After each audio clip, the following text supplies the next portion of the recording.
митинг всяка неделя. Това е много важно, защото трябва да се знае, че в България този глас, тази позиция против членството на България в НАТО е позиция на много българи. Те всички не излизат на площада.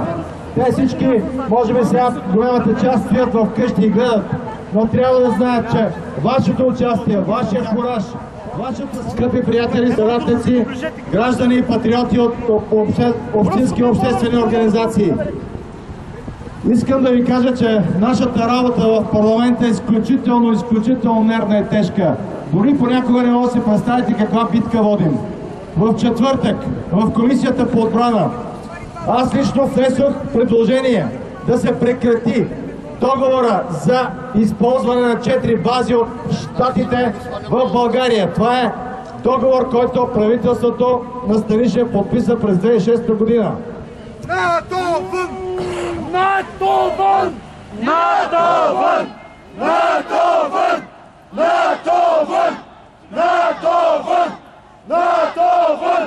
НАТО вън! НАТО вън! НАТО вън! Ако не се прекрати този договор, той ще стане безсрочен. И това е огромна опасност. Затова ние предложихме това решение. Това е проектно решение на Народното събрание, в което се казва: Народното събрание реши, възлага на правителството да прекрати договора с САЩ за 4-те бази, които се ползват от 2006 година, без да се плаща стотинка, както знаете. И в тези бази в момента се подготвят се бойни действия срещу Русия на територията на Украйна. Това е истината и ние не можем да я крием.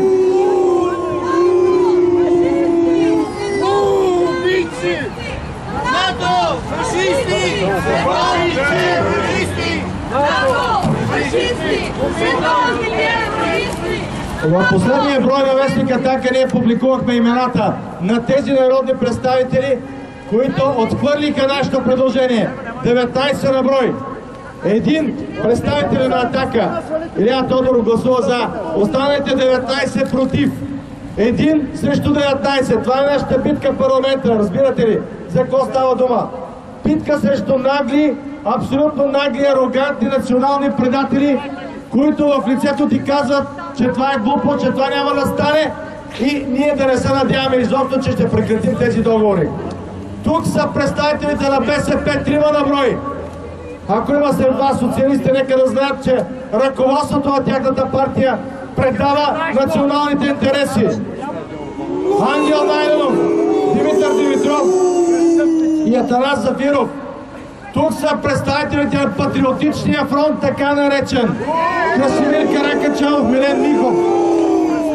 И вече да не изброяваме останалите ГЕРБ, ДПС, Реформаторски блок и останали, които са също против нашето предложение. Тези 19 човека гласуваха и в комисията нашето предложение не мина.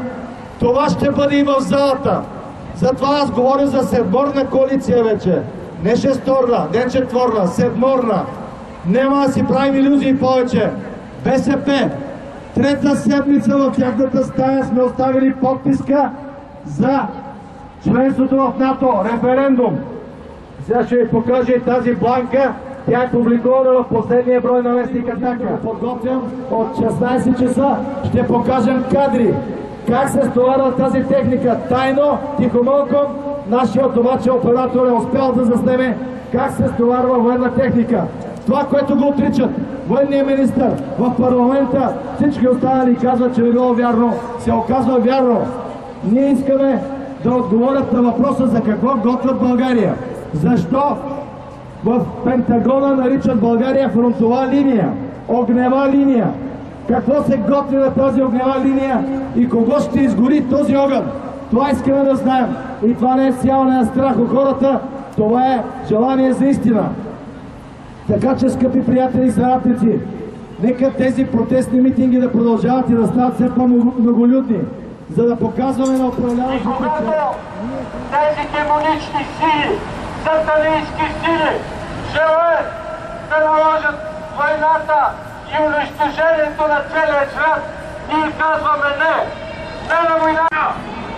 Българи на истин, но когато навлезнат в нашата територия,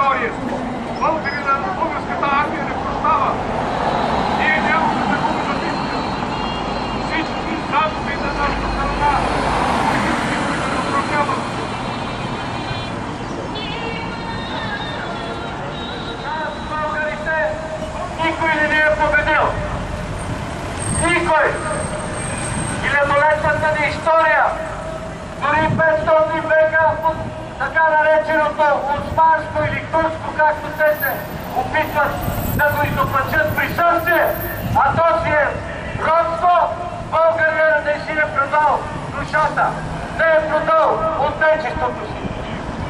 Така че, братя българи, знайте, че нашия мир и нашата свобода никой не може да бъде сломен. Никой българин не може да бъде убит, защото той е вечен, защото неговата душа е вечна, защото той е пратен от Бог тук да пази майката земя. Тъй като по морал не са допускани от Бог на нашата територия. Така че който мисли, че това, което е сложил на наша територия, той е незаконно, той няма място и никога няма да го признае.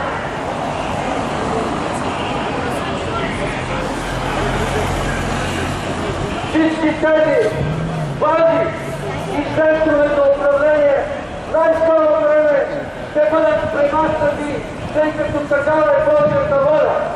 Мирът преди всичко, мирът и достоинството на българина, който последне ще бъде унищожен.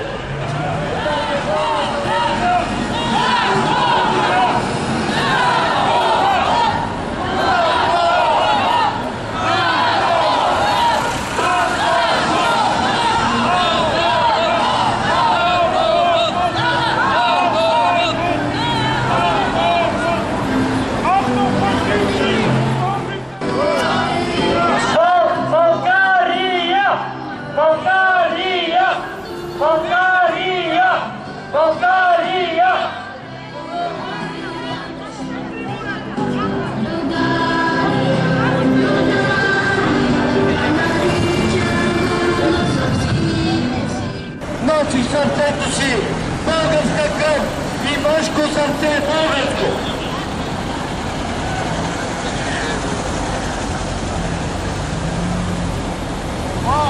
Ето стремим за мир, без на война. Ние искаме мир. Мир на нашата свещена земя. Според Конституцията на Република България, всеки, който говори за война, подлежи на наказателно преследване. С други думи, тези, които не го отричат на война, в момента са престъпници, които трябва